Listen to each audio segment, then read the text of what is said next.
Cerita dimulai dengan seorang wanita yang berlarian ke dalam hutan. Ternyata di dunia ini tengah terjadi sebuah wabah yang mengubah manusia menjadi zombie. Satu-satunya harapan bagi orang-orang untuk bertahan hidup adalah pangkalan militer yang disebut Noah.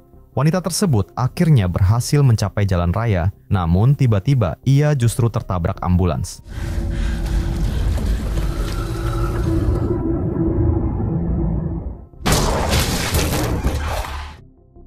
Di dalam ambulans tersebut ada 4 orang penumpang, yaitu seorang petugas kesehatan yang bernama Sonia dan suaminya yang bernama Marco. Sonia ini sebenarnya sedang hamil, namun ia harus tetap bekerja karena dunia sekarang sedang kacau.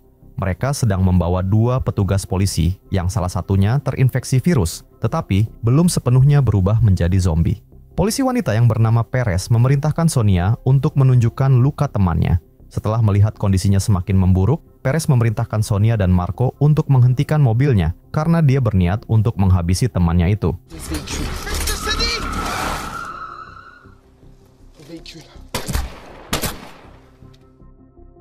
Perez kemudian memerintahkan mereka berdua untuk membersihkan dan mendisinfeksi ambulansnya, dan setelah itu mereka pun melanjutkan perjalanan kembali. Sonia bertanya kepada Perez tentang kebenaran pangkalan Noah, tetapi Perez tidak menjawabnya secara langsung. Ketika mereka berhenti untuk beristirahat sejenak, Marco memperingatkan Sonia tentang kekejaman Perez. Namun Sonia bersikeras bahwa mereka membutuhkan Perez untuk melindungi mereka. Setelah beberapa waktu, mereka pergi ke pom bensin untuk mengisi bahan bakar, tetapi tangki bensinnya ternyata kosong. Sonia tetap berada di dalam kendaraan, sementara Marco dan Perez mencari persediaan di sekitar area tersebut. Perez kemudian menemukan sebuah ruangan yang penuh dengan mayat dan tiba-tiba muncul seseorang yang menyerangnya.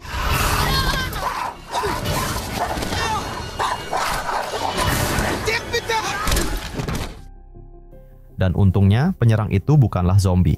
Sonia kemudian merawat pria itu dan dia memberitahu jika sepertinya pria itu autis dan ketakutan. Sonia berniat ingin membawanya bersama mereka, namun Perez menolaknya, sehingga terjadilah pertengkaran di antara mereka.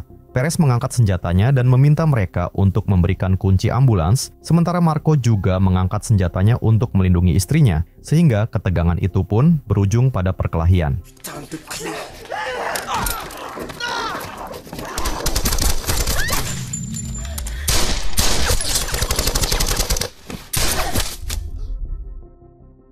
Sonia kemudian membawa Marco kembali ke ambulans untuk merawat luka tembakan di perutnya, dan Marco kemudian kehilangan kesadaran. Namun sebelum bisa berbuat apa-apa, Sonia kemudian mendengar geraman zombie dari kejauhan, sehingga dia pun langsung menuju ke kursi pengemudi dan pergi dari tempat tersebut. Tapi sayangnya, sebelum bisa pergi cukup jauh, ambulans tersebut kehabisan bensin, sehingga mereka harus berlindung di sebuah bangunan kosong di tengah hutan. Setelah membersihkan luka Marco, Sonia mencoba mencari kotak sekring listrik di tempat tersebut.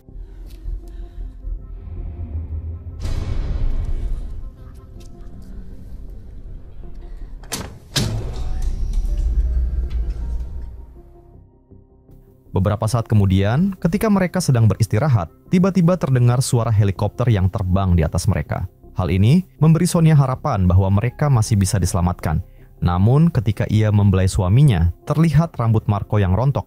Keesokan paginya, Marco kemudian terbangun dari mimpi buruknya. Sementara Sonia kembali ke ambulans untuk mengirim panggilan darurat ke pangkalan militer. Namun ia tidak mendapatkan respon yang cukup jelas.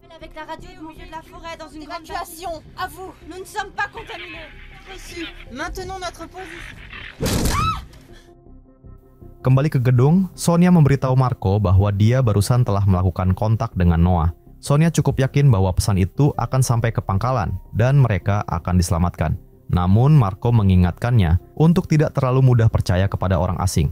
Dan ketika Sonia memeriksa lukanya, tiba-tiba ekspresinya berubah karena ternyata Marco menunjukkan gejala infeksi virus. Dan Sonia baru teringat bahwa ketika Marco tertembak, darah si pria autis itu tumpah ke tubuhnya. Sonia kemudian memberitahu Marco jika mereka harus berhati-hati di daerah sini, karena tempat itu terkenal dengan bandit yang biasa menyerang para survivor. Mereka kemudian naik ke atap dan menyalakan api untuk memberi sinyal kepada helikopter penyelamat. Beberapa saat kemudian, Marco mulai batuk darah yang cukup parah.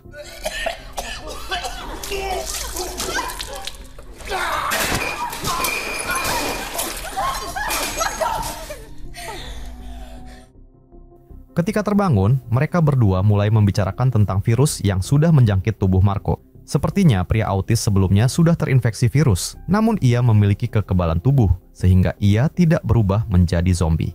Sonia berpikir bahwa virus dalam tubuh Marco masih dalam tahap vegetatif, dan dia hanya punya waktu kurang lebih 3 hari sebelum virus tersebut merubahnya menjadi zombie. Marco tampak kesakitan, namun Sonia mendekatinya dan meyakinkannya bahwa bantuan sedang dalam perjalanan. Marco yang ketakutan kemudian memegang kepalanya, dan saat itu ia baru sadar bahwa rambutnya mulai rontok. Sadar akan hal itu, dia dengan cepat mengambil senjata untuk mengakhiri hidupnya.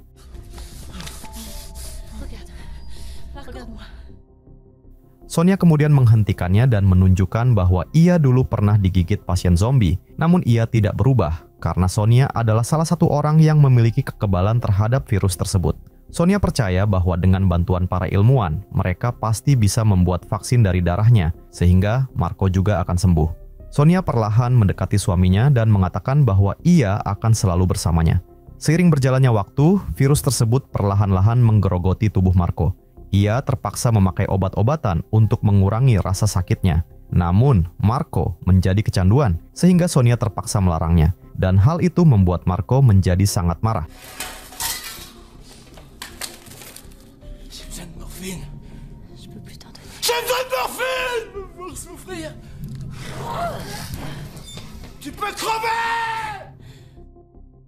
Ketika situasi sudah tenang, Sonia kemudian berniat untuk mentransfusi darahnya ke Marco melalui kakinya, dengan harapan darahnya yang kebal dengan virus itu bisa menolong suaminya.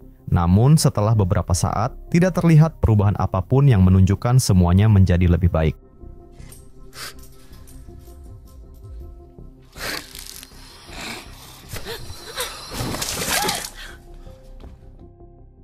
Sonia kemudian pergi ke kamar mandi untuk membersihkan darah di tubuhnya, namun ia tidak sadar bahwa Marco sudah berada di belakangnya, dan ia mulai menggila dan hendak menyerang Sonia.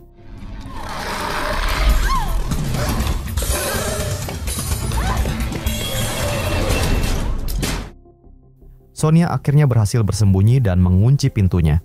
Dan ketika suara gedoran pintunya berhenti, ia perlahan mendekati pintu tersebut dan mendengar suaminya meminta maaf. Marco mengatakan bahwa ia sudah tidak bisa lagi mengendalikan dirinya sendiri.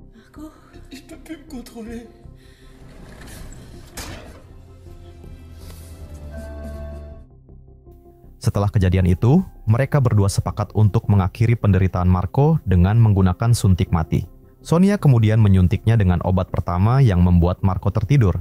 Namun, Sonia masih tidak bisa membunuh suaminya itu, sehingga ketika ia seharusnya menyuntikkan obat kedua untuk membunuhnya, Sonia justru membawa Marco yang tertidur itu ke sebuah ruangan dan kemudian menguncinya. Sonia kemudian mengemasi barang-barangnya, tapi tiba-tiba ia mendengar suara dari luar, sehingga ia mencoba mengeceknya.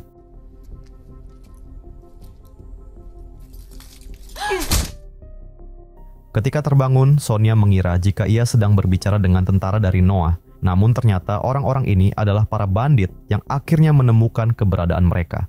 Para bandit itu mengatakan bahwa mereka telah mencegat panggilan bantuannya ke pangkalan militer sebelumnya. Mereka kemudian meminta kunci ambulans, tetapi Sonia berbohong bahwa dia tidak tahu di mana itu. Dia juga mengatakan bahwa ambulans itu tidak memiliki bahan bakar. Jadi, meskipun mereka bisa mendapatkan kuncinya, semua itu tidak ada gunanya.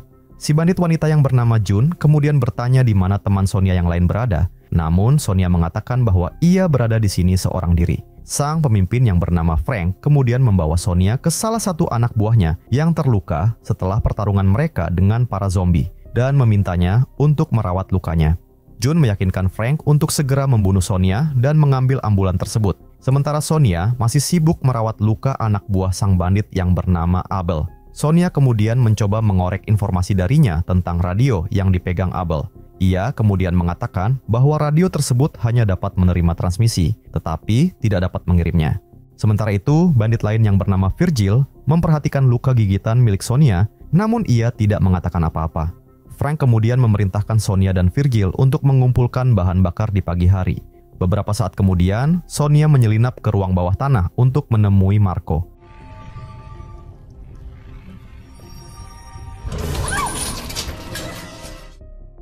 Tiba-tiba muncul Virgil yang menodongnya dan memeriksa bekas gigitan di tubuh Sonia. Sonia kemudian mengatakan untuk mengampuninya karena ia sekarang sedang mengandung. Dan mendengar hal itu, Virgil ternyata melepaskannya. Virgil mengatakan bahwa ia juga memiliki seorang anak yang tewas akibat serangan zombie. Menyadari bahwa Virgil bukanlah orang jahat, Sonia kemudian membuat kesepakatan dengannya.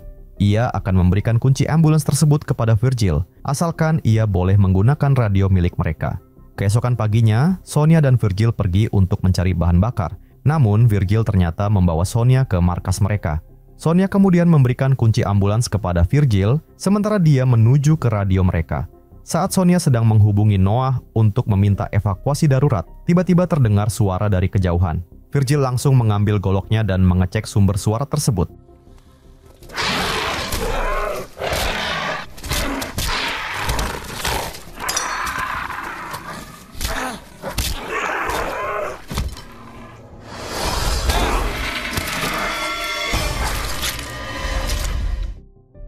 Mereka akhirnya berhasil mengalahkan zombie tersebut. Namun sayangnya Virgil telah tergigit zombie. Sonia berniat membunuhnya, namun ia mengurungkan niatnya itu. Di saat bersamaan, terdengar suara zombie lagi dari kejauhan, sehingga Virgil kemudian meminta Sonia untuk melanjutkan panggilan radionya, sementara ia akan mencoba menahan zombinya.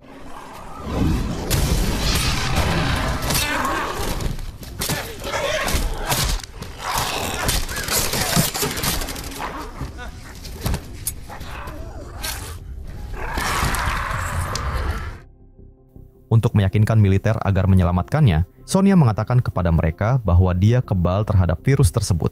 Sonia kemudian berlari kembali ke gedung, sementara para zombie memakan Virgil.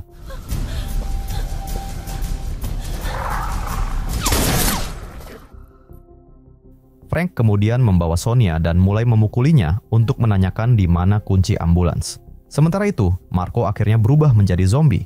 Frank kemudian mengambil senjata, dan ketika ia hendak menembaknya, Sonia kemudian berteriak memanggil nama suaminya. Mendengar jeritan Sonia, Marco menggeram keras sampai membuat Frank dan June ketakutan. Di saat bersamaan, para zombie sekarang menuju ke tempat tersebut juga. Mereka pun langsung meninggalkan Sonia dan pergi untuk menyelamatkan diri.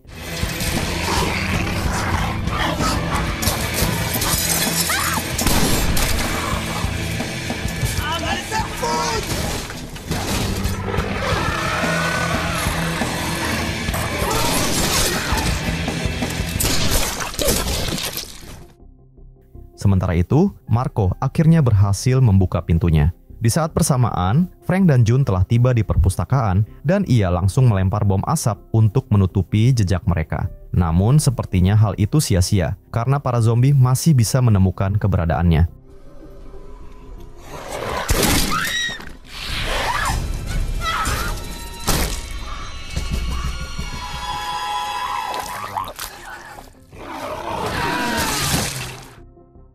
Sementara itu, Sonia dan Abel tiba-tiba diserang oleh Marco. Sonia mengambil senjatanya, namun ketika dia menyadari bahwa itu adalah suaminya, dia tidak mampu menembaknya, sehingga Abel harus tewas dimakan zombie Marco. Namun zombie Marco kemudian mengalihkan perhatiannya pada Sonia dan mulai mengejarnya.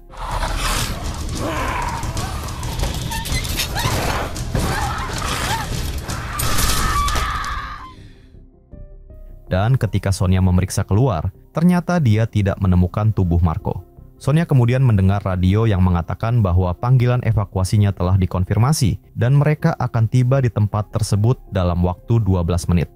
Sonia pun mempersiapkan diri untuk bisa bertahan hidup dalam waktu tersebut. Dia menyusuri tempat tersebut diam-diam, namun tiba-tiba muncul zombie yang menyerangnya.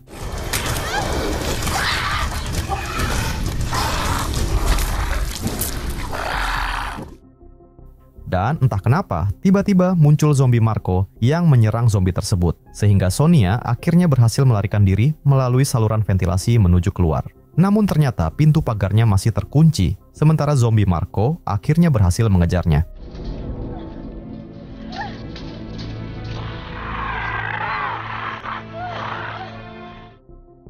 Tapi anehnya zombie Marco tidak menyerang Sonia, dan dia justru melihat perutnya, seolah dia masih ingat jika istrinya sedang mengandung anaknya. Dan melihat kesempatan itu, Sonia langsung mendorong zombie Marco hingga terjatuh dan tersangkut kawat berduri. Sonia kemudian mengambil sebuah pipa dan menancapkan ke tubuh zombie Marco. Beberapa saat kemudian, para zombie mulai berdatangan dan mengepung tempat itu. Tapi beruntungnya muncul helikopter penyelamat yang menembaki para zombie tersebut. Sonia pun akhirnya berhasil dievakuasi dan dibawa menuju ke markas militer Noah.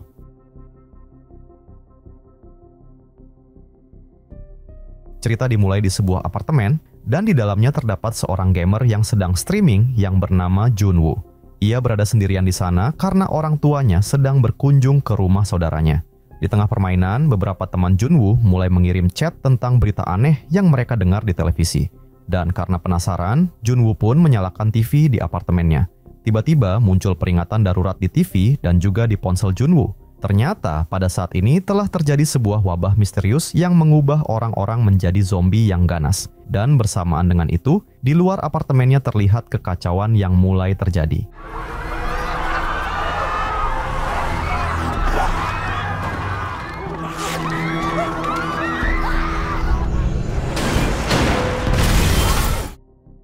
Mendengar suara-suara aneh dari balik pintu setelah kejadian tersebut, Junwoo kemudian mencoba memeriksanya dan tiba-tiba muncul seorang pria yang mendobrak masuk ke apartemennya.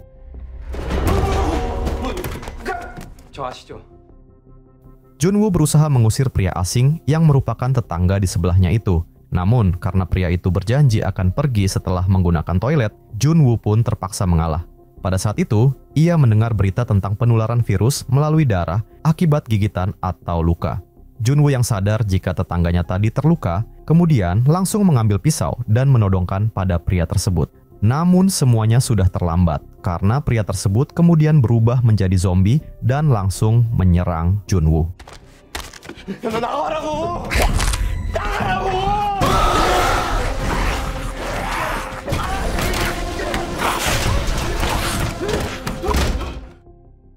Usai kejadian menegangkan itu, Junwoo membarikade pintu apartemennya dengan kulkas. Ia berusaha menghubungi keluarganya untuk memastikan keselamatan mereka. Tapi sayangnya, sinyal di sana sangat sulit didapat, dan Junwoo hanya menerima beberapa pesan singkat dari ibunya. Ibunya mengabarkan bahwa mereka baik-baik saja di tempat perlindungan yang aman. Sang ibu juga meminta Junwoo untuk tetap tinggal di apartemen dan bertahan hidup di sana. Junwoo kemudian mengumpulkan semua stok makanan yang tersisa, namun jumlahnya tidak terlalu banyak karena ia jarang berbelanja kebutuhan pangan. Esoknya Junwoo mencoba menerbangkan drone untuk menghubungi keluarganya, tetapi upayanya itu gagal karena baterai drone-nya mendadak habis.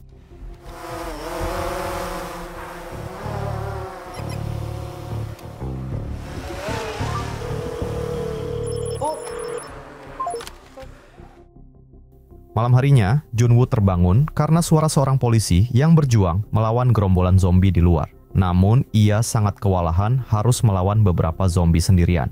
Melihat kejadian tersebut, Junwoo mencoba berteriak ke arah para zombie untuk mengalihkan perhatian mereka, tetapi hal itu justru memancing salah satu zombie yang berada di dekat pintunya.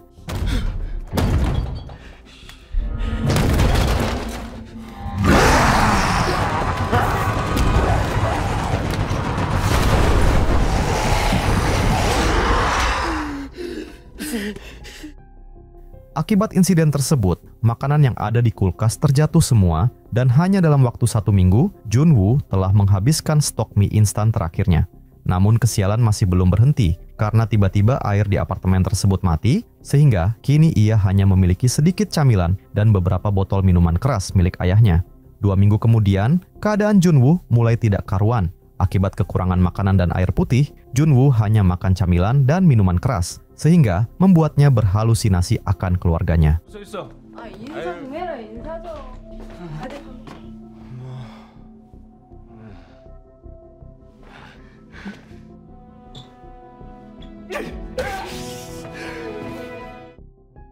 Beberapa saat kemudian, HP Junwoo tiba-tiba berbunyi. Namun karena sinyalnya sangat lemah, Junwoo kemudian nekat memanjat keluar jendela, bergelantungan dengan satu tangan demi mendapatkan sinyal telepon. Dan akhirnya usahanya tersebut berhasil.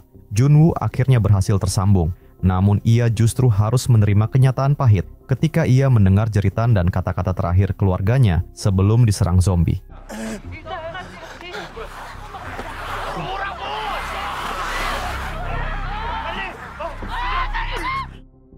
Tidak sanggup menerima kenyataan itu, Junwoo melampiaskan kekesalannya dengan menghancurkan sebagian besar barang di kamarnya. Dan ketika masih merasa tidak cukup, Junwoo kemudian nekat keluar untuk menghajar zombie yang dilihatnya.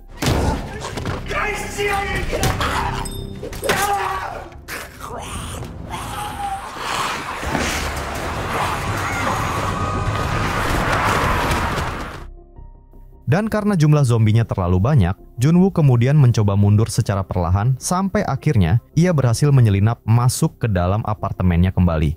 Malam harinya, ledakan dahsyat mengguncang pusat kota. Seluruh jaringan listrik padam termasuk di apartemen Junwoo. Dan dihadapkan pada kenyataan pahit yang bertubi-tubi, Junwoo pun mulai kehilangan akal sehatnya, sehingga ia memutuskan untuk mengakhiri hidupnya. Namun saat hendak melakukan niatnya, Junwoo melihat sinar laser merah menyorot ke arahnya. Ternyata sinar laser itu berasal dari seorang perempuan yang bernama Yubin yang tinggal di seberang apartemen Junwoo. Yubin kemudian meminta Junwoo untuk menemuinya kembali pukul 7 pagi. Namun Junwoo malah kesiangan dan baru bangun jam 11 siang. Junwoo segera meminta maaf kepada Yubin dan mereka pun saling memperkenalkan diri.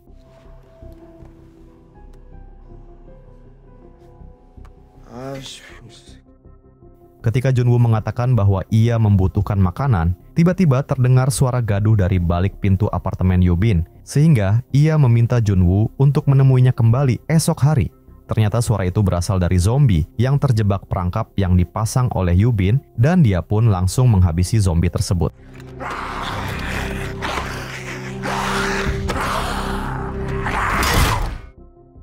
Keesokan harinya, Yubin mencoba melempar bola yang telah diikatkan tali ke arah Junwoo. Rencananya ia akan mengirimkan makanan melalui bola tersebut. Namun sayangnya lemparan Yubin terlalu lemah dan tidak sampai ke apartemen Junwoo. Melihat itu Junwoo kemudian mempunyai ide, yaitu menggunakan drone miliknya untuk membawa talinya. Dan dengan menggunakan tali tersebut, mereka bisa saling mengirimkan barang. Yubin kemudian mengirimkan beberapa makanan untuk Junwoo. Namun ketika ia sedang menikmati makanan tersebut, tiba-tiba ada seekor zombie yang mengambil bola milik Yubin dan menarik talinya, membuat meja yang terikat dengan tali itu kemudian mengenai Yubin hingga pingsan. Zombie itu kemudian berusaha memanjat ke apartemen Yubin dan Junwoo mencoba menahan zombie tersebut menggunakan drone-nya.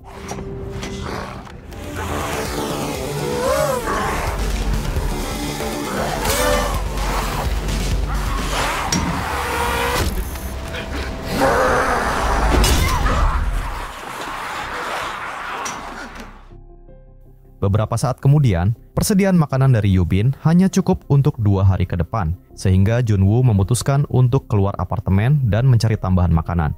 Ia mencoba memberanikan diri memasuki apartemen tetangganya. Di sana, ia melihat sebuah kaki tergeletak di lantai.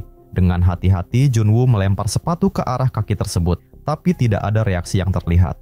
Ia pun mulai menggeledah seluruh ruangan dan menemukan beberapa stok makanan. Namun ketika ia hendak keluar, tiba-tiba ada seekor zombie yang muncul dan menyerangnya.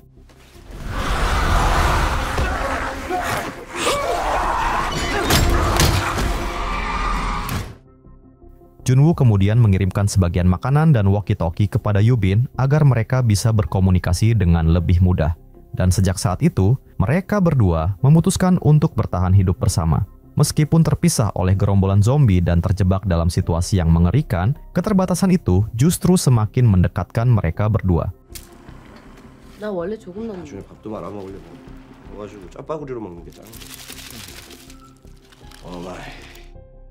Beberapa saat kemudian, tanpa sebab yang jelas, para zombie di luar tiba-tiba menjadi aktif dan mulai memasuki apartemen Yubin. Yubin yang panik kemudian tidak sengaja menabrak meja dan suara tersebut kemudian membuat para zombie berlarian ke arahnya.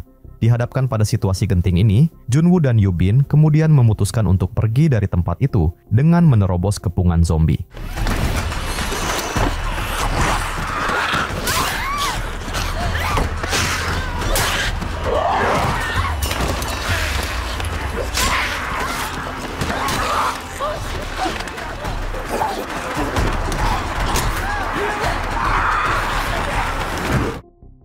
Mereka berdua akhirnya berhasil melewati kepungan zombie dan masuk ke dalam lift.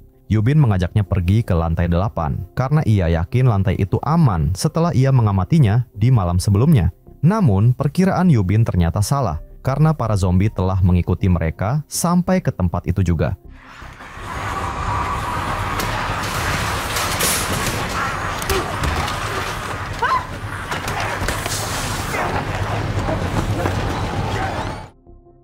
Beruntungnya muncul seorang pria yang bernama Baisu yang menyelamatkan mereka. Baisu kemudian memberikan mereka makanan dan minuman sambil bercerita bahwa ia sering melihat helikopter yang melintas di sekitar gedung. Namun Yubin masih tampak curiga dan tidak terlalu percaya kepada Baisu. Dan ternyata kecurigaannya terbukti benar. Tiba-tiba Junwoo dan Yubin merasa pusing dan kemudian pingsan. Saat Yubin sudah lemas tidak berdaya, Baisu kemudian membawanya ke sebuah kamar dan mengurungnya di sana. Ternyata ia berencana menjadikan Yubin sebagai santapan untuk istrinya yang telah menjadi zombie.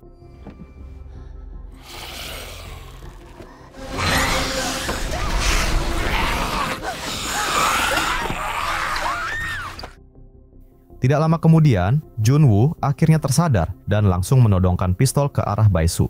Namun dengan liciknya, Baisu melepaskan tali pengikat istrinya, sehingga Junwoo segera berlari dan berusaha menahan tali tersebut agar Yubin tidak dimangsa zombie. Namun Junwoo tidak kuat menahan talinya hingga akhirnya terlepas.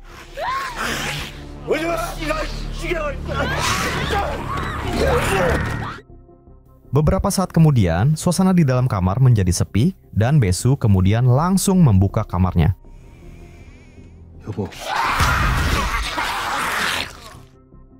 Ternyata Yubin berhasil mengelabui Baisu dan membuat zombie istrinya kemudian menggigitnya.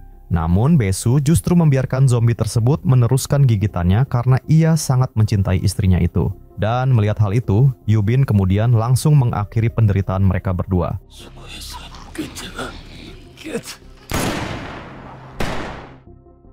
Tapi suara tembakan barusan kemudian menarik perhatian para zombie di luar, sehingga mereka mulai menuju ke tempat tersebut. Merasa tidak ada harapan untuk selamat, Yubin kemudian meminta Junwoo untuk mengakhiri hidup mereka. Junwoo tentu saja tidak sanggup melakukannya, namun karena memang sudah tidak ada yang bisa mereka lakukan, ia pun kemudian mencoba menguatkan diri dan hendak menarik pelatuk pistolnya.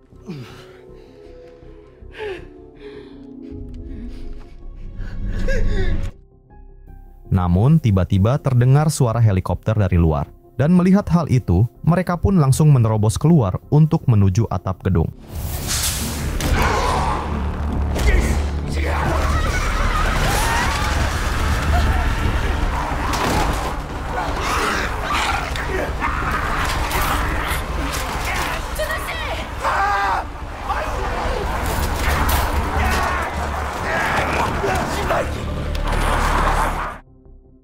Mereka pun akhirnya sampai ke atas gedung, namun di sana tidak terlihat satupun helikopter yang melintas. Mereka terlihat begitu putus asa karena harapan terakhir mereka sepertinya sudah tidak ada. Junwoo berteriak sekuat tenaga untuk melampiaskan rasa kekesalannya. Dan tidak berselang lama, para zombie tadi akhirnya juga berhasil menerobos pintunya dan langsung menyerang mereka.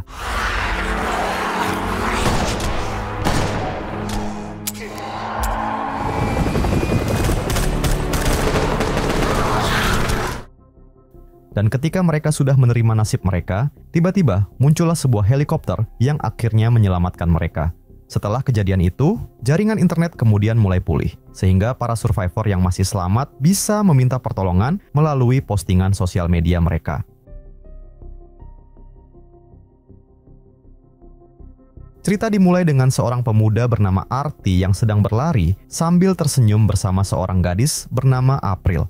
Arti membayangkan mereka sedang berada di taman bunga yang indah, tapi pada kenyataannya mereka sebenarnya sedang dikejar segerombolan zombie.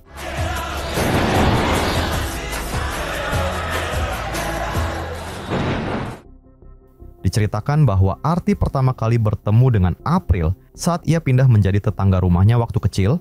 Waktu pun berlalu dan keduanya menjadi sahabat karib hingga remaja. Namun rasa cemburu mulai tumbuh di hati Arti ketika April berpacaran dengan pemuda lain karena Arti ternyata jatuh cinta pada April. Malam sebelum wabah zombie menyebar, Arti dan April sedang pergi ke pesta, tapi mereka kemudian berpisah setelah tiba di sana. Arti kemudian bertemu dengan temannya yaitu Stevenson, dan tidak jauh dari situ ada seorang gadis yang bernama Sam yang memperhatikan Arti dan berniat untuk mendekatinya. Saat Arti beranjak dari Stevenson, Sam segera menghampirinya dan mengajaknya mengobrol. Namun Arti tidak terlalu tertarik kepadanya. Tiba-tiba Stevenson memberitahu Arti dari balik jendela bahwa April sedang bertengkar dengan pacarnya. Mendengar hal itu, Arti langsung mencari April dan meninggalkan Sam begitu saja. Melihat Arti datang, pacar April yang bernama Brady malah menghinanya. Arti pun mencoba mengajak April pergi dari situ. Namun April justru mengusir Artie, sehingga ia terpaksa pergi. Saat Artie merasa kecewa dengan dirinya sendiri karena merasa pengecut, Stevenson kembali menghampirinya. Artie pun meminta sebatang rokok kepada Stevenson. Beberapa jam kemudian, Artie melihat April tergesa-gesa keluar. Ia segera menghentikan April dan memintanya bercerita. April pun menceritakan keburukan Brady dan Artie menyadari bahwa jaket April dibawa Brady. Dalam keadaan mabuk, Artie langsung memutuskan untuk menemui Brady untuk meminta jaket April kembali. Brady stands for Brady. Just give me the jacket, asshole. Look him up, Brady. Okay, I'm gonna. Tidak lama kemudian di depan rumahnya, April merawat luka lebam di wajah Artie. Ia berkata bahwa Artie adalah satu-satunya pria yang tidak memperlakukannya seperti sampah. Dan karena terharu, April kemudian mempersilahkan Artie menciumnya jika Artie mau. Namun Artie mengatakan bahwa ia melakukan semua itu hanya untuk dirinya sendiri dan bukan untuk mendapatkan ciuman April. April kemudian mengatakan bahwa ia dan keluarganya akan pindah keesokan paginya. Ia meminta maaf karena tidak memberitahukan hal ini sebelumnya, dengan alasan tidak tahu bagaimana cara mengungkapkannya. April kembali meminta Artie untuk menciumnya. Namun tiba-tiba ayahnya keluar, sehingga April hanya memberikan kecupan perpisahan di pipi seraya berbisik bahwa ia sangat mencintai Artie. Bertahun-tahun kemudian, Artie yang depresi karena ditinggal April kemudian mengisi hari-harinya dengan melakukan siaran radio amatir di rumahnya setiap malam, meskipun siaran radionya itu bahkan tidak memiliki pendengar.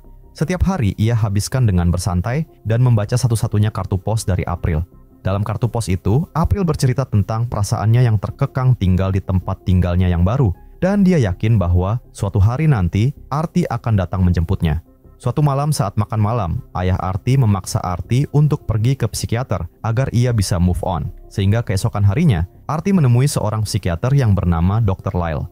Artie menceritakan hal-hal aneh yang dilihatnya dalam mimpi. Mendengar cerita Artie, Dr. Lyle bertanya, apakah Artie pernah mengalami patah hati yang membuatnya trauma? Pertanyaan itu membuat Artie yang awalnya bercerita banyak, kemudian tiba-tiba terdiam. Malam harinya, Artie menemui kakeknya untuk mencurahkan isi hatinya.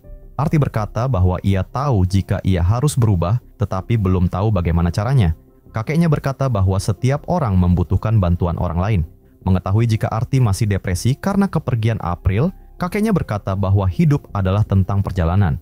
Ia menyarankan Artie untuk mulai menjalani hidupnya sendiri agar dapat menemukan hal-hal baru dan melupakan masalah yang selama ini menghantuinya. Keesokan harinya, Artie memutuskan untuk pergi meninggalkan orang tuanya. Ia beralasan bahwa usianya sudah 21 tahun.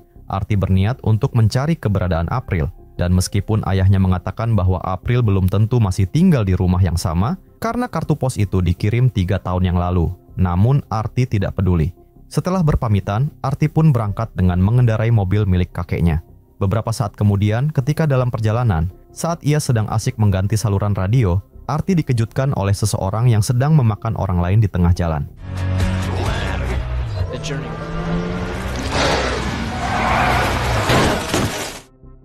Artie kemudian mencoba bangkit dan pergi dari tempat itu. Di saat bersamaan, dari radio terdengar berita yang mengabarkan bahwa suatu virus telah menyebar dan menyebabkan jutaan orang terinfeksi hanya dalam hitungan jam. Pihak berwenang meminta warga yang selamat untuk segera menuju tempat penampungan darurat karena tidak aman untuk tinggal di rumah. Dalam kondisi terluka, Artie memutuskan untuk kembali pulang dengan berjalan kaki. Sialnya, orang yang dilihatnya di jalan tadi terus mengikutinya dan berusaha menyerangnya.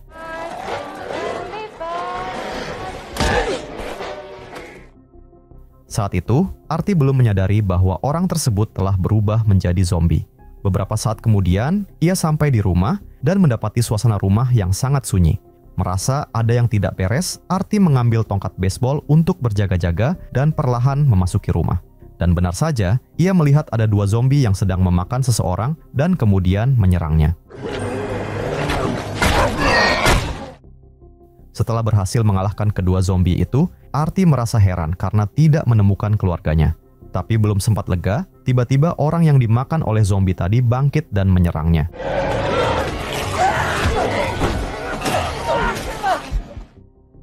Zombie itu sempat menggigit Artie, dan dalam keadaan panik, Artie berusaha mengobati lukanya sendiri. Setelah semua kejadian tersebut, Artie justru merasa bersalah karena mengira ia telah membunuh seseorang. Sesaat kemudian, ia menemukan kakeknya yang telah meninggal dengan bekas peluru di kepalanya. Di sini Artie baru menyadari bahwa ia berada di tengah wabah zombie. Sadar akan hal tersebut, ia kembali teringat akan April sehingga ia berniat mencarinya dan berangkat menggunakan mobil ayahnya. Bersamaan dengan itu, telepon di rumahnya berdering dan ternyata itu adalah panggilan dari April yang kemudian meninggalkan pesan suara. April mengatakan bahwa ia masih berada di rumah dan menunggu Artie datang untuk menolongnya. Beberapa saat kemudian, mobil Artie kehabisan bensin sehingga ia terpaksa melanjutkan perjalanan dengan berjalan kaki. Tidak jauh dari situ, Artie menemukan sebuah pesan yang bertuliskan bahwa ada sebuah gereja yang bebas dari zombie. Artie pun memutuskan untuk pergi ke sana. Namun di perjalanan, ia bertemu dengan seekor zombie yang sedang asik makan. Dan ternyata, zombie itu ternyata adalah Sam.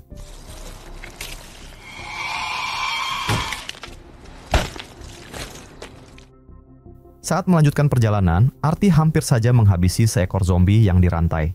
Ia melihat sebuah tenda dan mencoba membukanya, namun tiba-tiba dihentikan oleh seorang pria yang bernama Jack. Artie menjelaskan bahwa ia sedang menuju sebuah gereja berdasarkan pesan yang dibacanya, karena ia tidak mengerti apa yang sedang terjadi.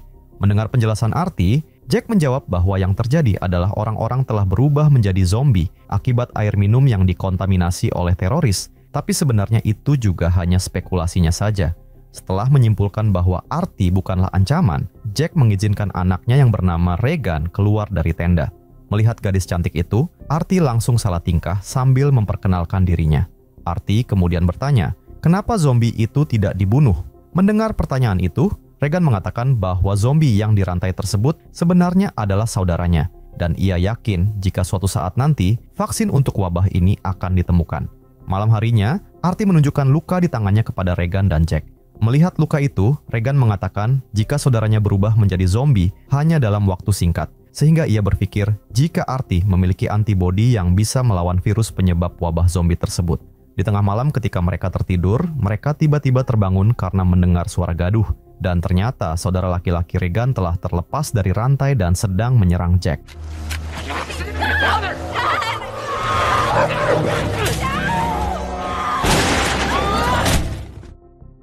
Keesokan harinya, Artie dan Regan memutuskan untuk pergi ke gereja menggunakan kendaraan yang mereka temukan di jalan. Namun, tiba-tiba muncul beberapa zombie yang menyerang mereka.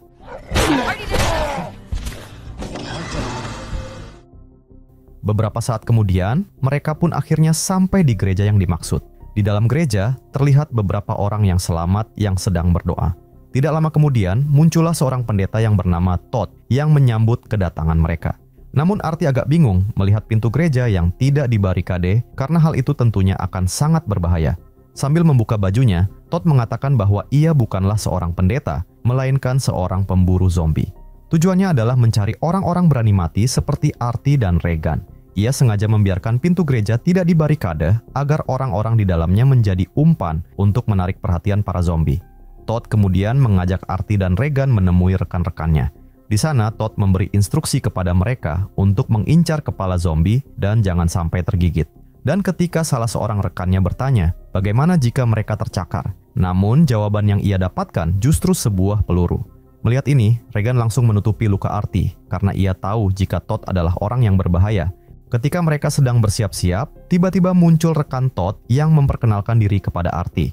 Dan ternyata, orang tersebut adalah Stevenson. Tentu saja hal itu membuat Artie senang bisa bertemu lagi dengan temannya.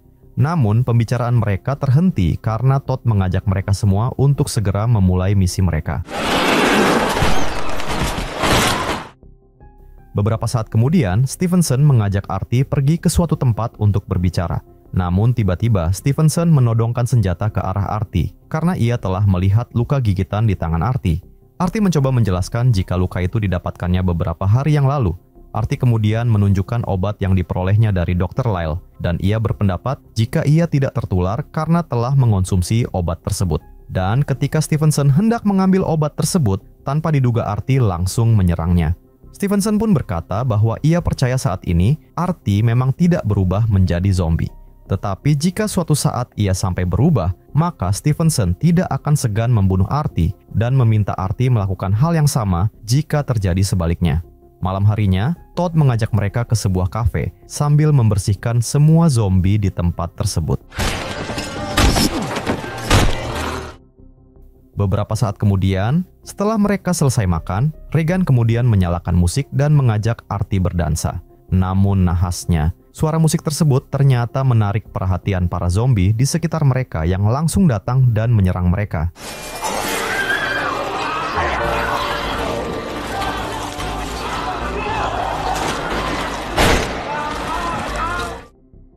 Dalam perjalanan, dengan rasa sesal karena tidak dapat menyelamatkan Regan, Artie berkata bahwa ia harus segera menemukan April. Keesokan harinya, ketika mereka sedang beristirahat, Stevenson bertanya kepada Artie, bagaimana jika April sudah menjadi zombie? Pertanyaan ini membuat Artie sedikit marah, karena ia sangat berharap bisa bertemu dengan April. Namun, Stevenson menjelaskan bahwa mereka harus bersiap dengan segala kemungkinan yang bisa terjadi. Beberapa saat kemudian, Stevenson merasa sakit perut dan meminta izin untuk pergi. Tapi setelah Stevenson pergi, tiba-tiba muncul seekor zombie yang ternyata adalah Brady alias mantan April.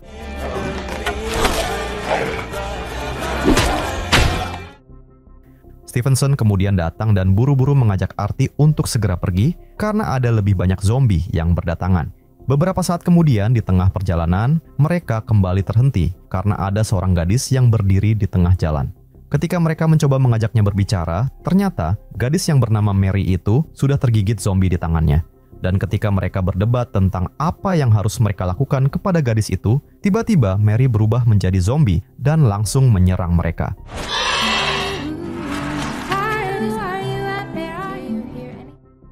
Sayangnya, akibat serangan barusan, Stevenson kemudian terkena gigitan.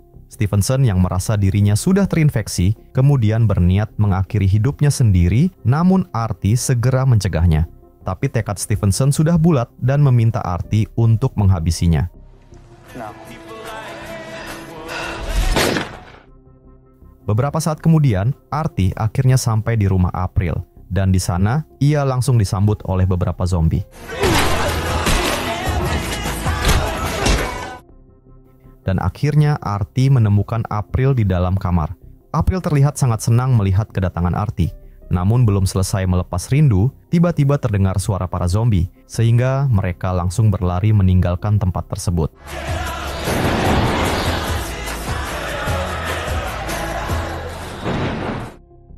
Setelah berhasil lolos dari kejaran zombie, Artie bercerita kepada April bahwa Dr. Lyle pernah memberinya obat eksperimen yang sebenarnya digunakan untuk obat depresi untuknya. Tapi, sepertinya obat itu memiliki efek samping, yaitu meningkatkan sistem kekebalan tubuh yang mungkin dapat mencegah flu. Namun, obat tersebut sekarang hanya tersisa satu saja, sehingga Artie kemudian mengajak April untuk segera mencari kamp pengungsian sebelum efek obatnya habis. Di dalam perjalanan, Artie kemudian menyerahkan jaket yang diambil dari zombie Brady kepada April, tetapi April justru membakar jaket tersebut. Beberapa saat kemudian, mereka telah sampai di sebuah kamp pengungsian yang dikelilingi pagar tinggi. Setelah masuk, Artie menyerahkan obatnya kepada April dan memintanya untuk mencari Dr. Lyle. Ia juga meminta April untuk menceritakan pengaruh obat tersebut terhadap bekas gigitan zombie di tangannya. Dan di kamp tersebut, Artie akhirnya bisa bertemu kembali dengan keluarganya.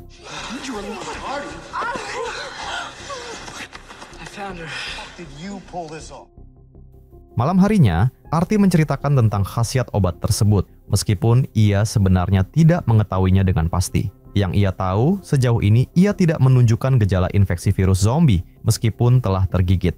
Tidak lama kemudian, tiba-tiba pintu camp mereka digedor-gedor. Tapi sialnya sang penjaga camp langsung membuka pintunya tanpa mengecek terlebih dahulu, karena ternyata suara itu berasal dari para zombie yang langsung menyerang.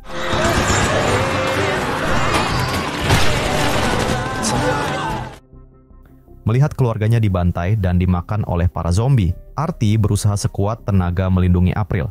Namun ternyata efek obatnya telah hilang, sehingga Artie kini perlahan menunjukkan gejala infeksi zombie. Melihat itu, dengan berat hati April terpaksa harus membunuh Artie. Beberapa saat kemudian, setelah kejadian barusan, April melanjutkan perjalanannya untuk mencari keberadaan Dr. Lyle. Cerita dimulai di malam Natal, terlihat seorang pria bernama Manel yang datang ke rumah adiknya, yaitu Belen, bersama dengan istrinya, yaitu Julia.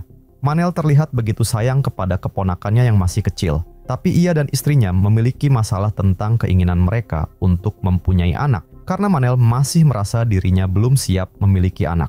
Ketika mereka pulang, mereka masih cekcok tentang hal tersebut, sampai membuat Julia yang sedang menyetir tidak fokus dan membuat mereka mengalami kecelakaan.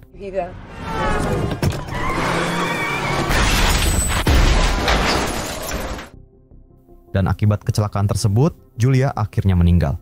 1 tahun kemudian, Manel masih merasa sedih pasca kepergian istrinya. Ia hanya tinggal bersama kucing kesayangannya di rumah itu. Suatu pagi ketika ia sedang sarapan, terlihat berita yang menyebutkan tentang virus TSJ yang mulai menyebar.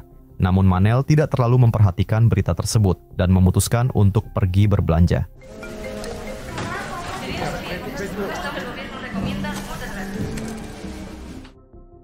Malam harinya, Manel menerima panggilan dari Belen yang mengatakan bahwa keluarga mereka sekarang sudah dipindah oleh pemerintah ke Pulau Kanari karena suaminya adalah anggota militer.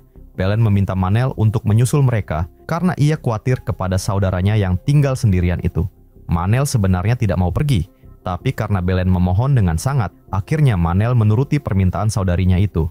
Keesokan paginya, Manel langsung berangkat menuju bandara, namun ketika ia sudah bersiap mengantri, tiba-tiba seluruh penerbangan di bandara itu dibatalkan, yang akhirnya membuat kericuhan di tempat tersebut.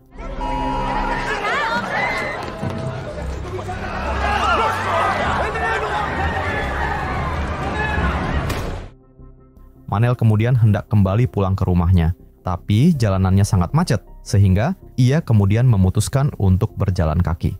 Beberapa saat kemudian, ketika ia sudah sampai di komplek perumahannya, tiba-tiba ia dikejutkan dengan keributan yang terjadi di rumah tetangganya yang disinyalir telah terinfeksi virus TSJ.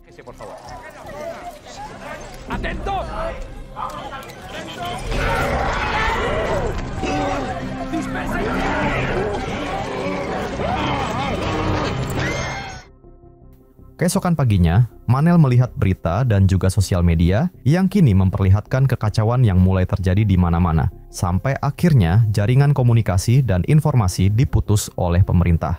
Manel kemudian bergegas ke pusat perbelanjaan untuk membeli persediaan makanan, namun ternyata ia sudah terlambat karena semua orang sudah menggasak habis semua barang di tempat tersebut.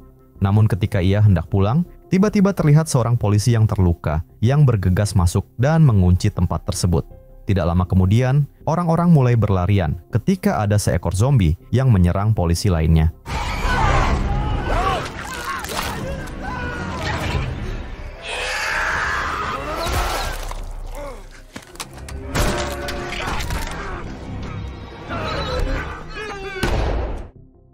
Ketika sampai di rumah, Manel melihat berita tentang pemerintah yang memberitahu bahwa mereka tidak bisa mengatasi kekacauan ini dan memberikan kuasa kepada pihak militer untuk mengatur dan mengevakuasi warga. Dan mendengar hal itu, Manel kemudian langsung membarikade rumahnya agar tidak diserang oleh para zombie.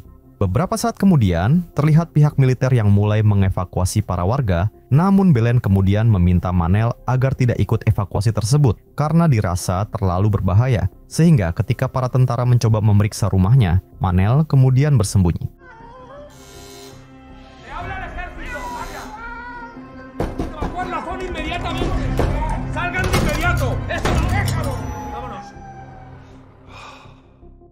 Dua minggu kemudian, sebagian besar para warga di kompleks itu sudah dievakuasi oleh pihak militer.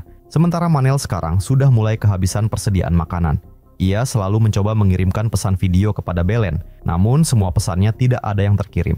Dan meskipun dirasa berbahaya, akhirnya Manel memutuskan untuk keluar dan mencari persediaan makanan di setiap rumah tetangganya. Tapi setelah mencoba mencari ke beberapa rumah, ternyata ia tidak bisa menemukan stok makanan satupun. Sampai ketika ia tiba di rumah Gabriela, yang ternyata masih ada di rumah tersebut karena ia ditinggal oleh keluarganya ketika dievakuasi. Gabriela mengatakan bahwa ia tidak punya persediaan makanan juga, tetapi ia kemudian menunjukkan rumah-rumah di sekitar yang kemungkinan besar memiliki persediaan makanan. Manel kemudian mulai memasuki rumah tersebut satu persatu, dan sesuai dengan petunjuk Gabriela, Manel akhirnya mendapatkan stok makanan yang cukup banyak.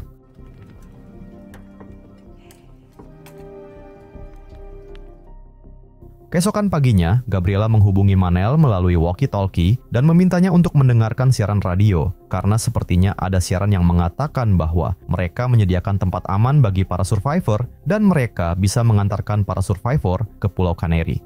Mendengar itu, Manel kemudian mengajak Gabriela untuk pergi bersama-sama, namun ketika ia hendak menjemputnya, Ternyata Gabriela telah mengakhiri hidupnya karena ia tidak mau membebani Manel dengan membawa orang yang tidak bisa berjalan sepertinya.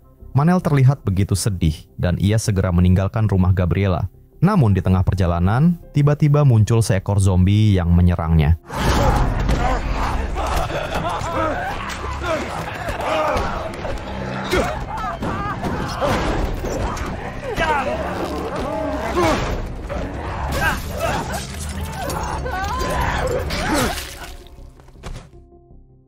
Setelah kejadian itu, Manel kemudian langsung bergegas pergi menggunakan motornya menuju ke dermaga untuk naik perahunya menuju ke tempat yang ada di siaran radio.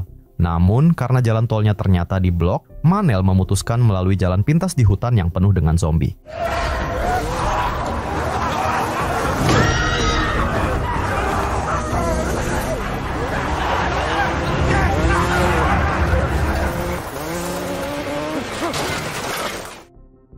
Manel yang terjatuh kemudian segera bergegas mengambil kembali sepeda motornya. Tapi ternyata sepeda motor tersebut mogok sehingga ia harus berlari dari kejaran para zombie.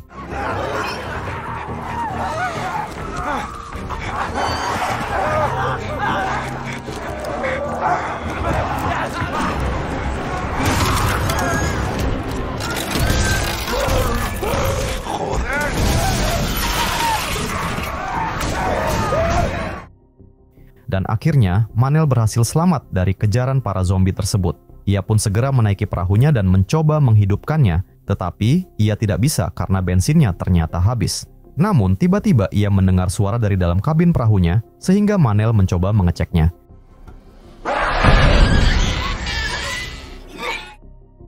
Dan karena kapalnya tidak bisa dipakai, akhirnya Manel menggunakan bot kecil untuk melanjutkan perjalanan. Namun, sebelum tiba di sisi seberang pulau, tiba-tiba botnya rusak sehingga ia terjebak di tengah laut.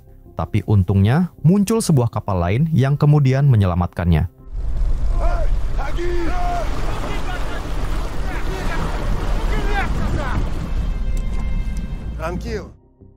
Manel kemudian dibawa ke kapal mereka dan dia juga diberi makan. Tidak lama kemudian muncul seorang pria bernama Victor dan juga kapten kapal yang bernama Ushakov. Ternyata ini adalah kapal dari Ukraina, sehingga mereka tidak mengerti bahasa satu sama lain, dan hanya Victor saja yang bisa berkomunikasi dengan Manel. Victor kemudian mengantar Manel ke kamar tidur, namun ketika ia hendak terlelap, tiba-tiba terdengar suara minta tolong dari luar.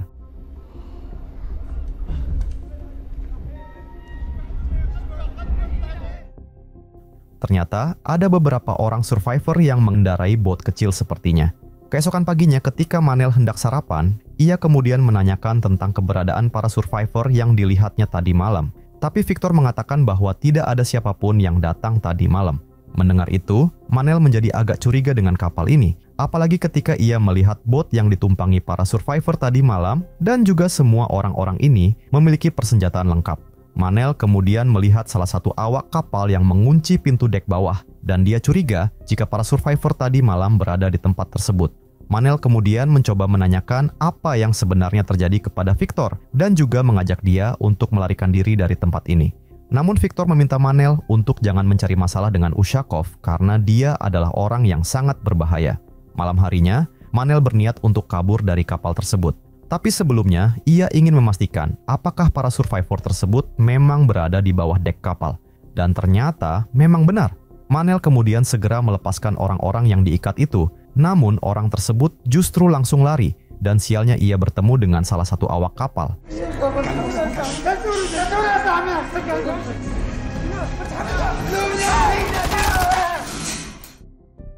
Awak kapal itu langsung berteriak meminta bantuan dan muncullah Victor di belakangnya. Tapi ketika orang tersebut hendak menembak Manel, Victor justru memutuskan untuk membantu Manel.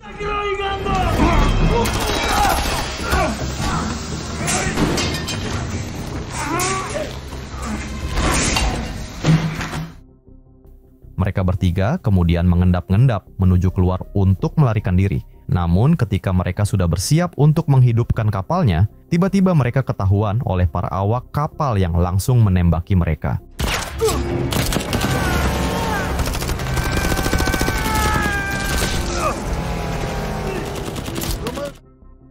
Dan akhirnya mereka berhasil melarikan diri. Mereka kemudian melanjutkan perjalanan dengan mobil yang mereka temukan di jalan. Victor yang tertembak kemudian menceritakan bahwa Ushakov berniat untuk membuat tempat perlindungan bagi orang-orang yang tunduk kepadanya, sementara orang yang tidak mau tunduk akan langsung dihabisi. Mereka sekarang berniat menuju ke rumah sakit terdekat untuk mengobati Victor. Sekaligus, di tempat tersebut seharusnya ada helikopter yang bisa mereka pakai menuju ke Pulau Kanari. Namun begitu mereka sudah tiba di rumah sakit, ternyata helikopternya sudah tidak ada.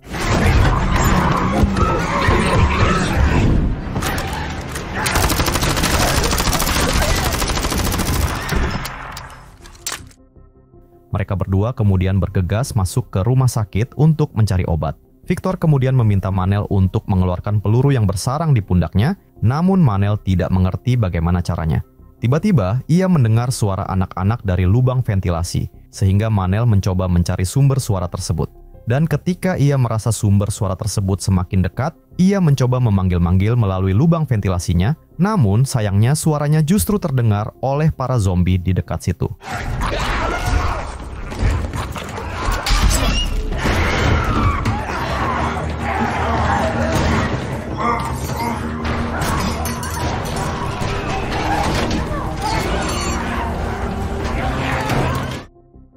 Setelah mendengar suara Manel yang meminta tolong melalui saluran ventilasi tadi, kemudian muncul seorang perawat bernama Lucia yang menyelamatkan mereka. Dari belakang, muncul kepala perawat yang bernama Cecilia, yang kemudian meminta Lucia untuk membantunya mengeluarkan peluru dari tubuh Victor. Beberapa saat kemudian, Lucia mengatakan bahwa mereka telah berhasil mengeluarkan pelurunya. Manel mengucapkan terima kasih dan mengatakan bahwa kedatangan mereka ke sini sebenarnya adalah untuk mencari helikopter. Mendengar itu, Lucia kemudian mengajak Manel ke suatu tempat dan memperlihatkan sebuah helikopter yang masih tersisa. Namun sayangnya jalan menuju tempat itu dipenuhi oleh banyak sekali zombie. Keesokan harinya, ketika Manel naik ke tempat paling tinggi di tempat tersebut, tiba-tiba ia mendapatkan sinyal dan HP-nya mulai penuh dengan notifikasi pesan dari Belen. Manel terlihat begitu bahagia bisa melihat pesan-pesan video yang dikirim oleh saudarinya itu, sehingga ia pun mencoba sekali lagi untuk mengirim pesan balik kepadanya. Tapi sebelum ia selesai melakukannya, tiba-tiba terdengar suara tembakan. Dan ketika ia mengeceknya, ternyata itu adalah pasukan Ushakov yang sudah sampai ke tempat ini juga untuk mencari persediaan. Manel kemudian memberitahu hal tersebut kepada Lucia dan lainnya untuk segera menuju helikopter, meskipun jalan mereka akan sangat berbahaya. Mereka harus menerobos ke tungku pembakaran yang ada di rumah sakit yang cukup panas dan penuh dengan asap. Dan begitu mereka sudah sampai pintu keluar dari ruangan tersebut, namun ternyata pintunya sudah rusak, sehingga mereka harus membukanya dengan kapak.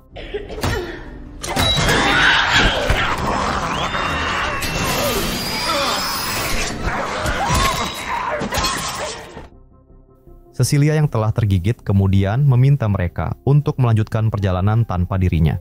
Dan ketika mereka keluar, terlihat ada beberapa zombie yang berada di ruang sebelah mereka yang hanya terpisah dengan rak tipis.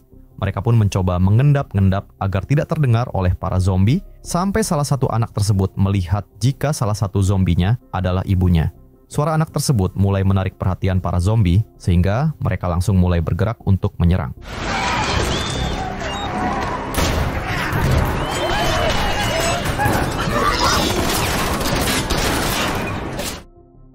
Dan untungnya para zombie tersebut kemudian ditembaki oleh anak buah Ushakov, dan mereka juga tidak menyadari keberadaan Manel dan teman-temannya yang sedang bersembunyi. Setelah mereka pergi, Manel kemudian mengintip keluar dan melihat banyak sekali zombie, sehingga ia kemudian mempunyai sebuah ide untuk membuat barikade berjalan untuk melindungi mereka dari serangan para zombie. Mereka pun mulai berjalan pelan-pelan untuk tidak menarik perhatian zombie-zombie tersebut. Namun salah satu rodanya kemudian membuat suara yang cukup keras sehingga para zombie mulai mengerubungi mereka.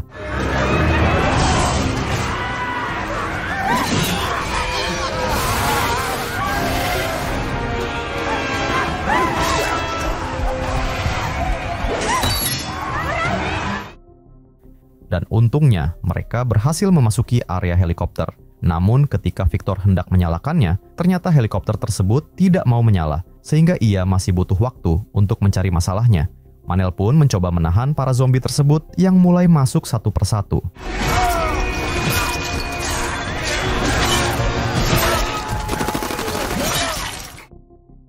ketika Victor akhirnya berhasil menyalakan helikopternya, tiba-tiba muncullah Ushakov dan anak buahnya melalui pintu sebelah. Mereka kebingungan harus berbuat apa. Namun Manel berpikir cepat dan memutuskan untuk membuka pintu yang penuh dengan zombie untuk menyerang mereka.